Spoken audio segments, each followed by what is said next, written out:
Welcome to Not Milk Never Milk. Subscribe if you're lactose intolerant. You start by enabling Linux Beta on your Chromebook and allocating about 5 to 10 GB so installations won't fail. Once done, update both Chrome OS and the Linux container because EzFN needs current libraries. Run sudo apt update and sudo apt upgrade y. Make sure to check the architecture with dpkg print architecture. Knowing AMD64 or ARM64 tells you which EzFN binary or build path to use. This prevents mismatched installs and saves troubleshooting time later. Next, install the required dependencies so EzFN compiles and runs. Use sudo apt install build essential curl git python 3y to get compilers and helpers. Then fetch EzFN either by downloading the matching package for your architecture or cloning the upstream repository with Git.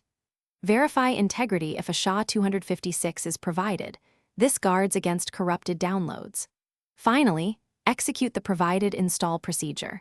Run the configure script, make and then sudo make install, or run the project's install script as documented. To finish, start EzFN or run the installed binary and ensure it's reachable. If necessary, add /us or /local/bin to your path so commands run directly. Load a sample config or run the example command to validate functionality, and inspect logs with journoctl or files under /var/log for errors.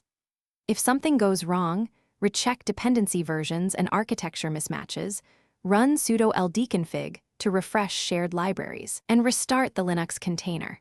That single troubleshooting step often resolves missing library or path issues. Thanks for watching. If this was helpful, leave a like and consider subscribing. See you next time.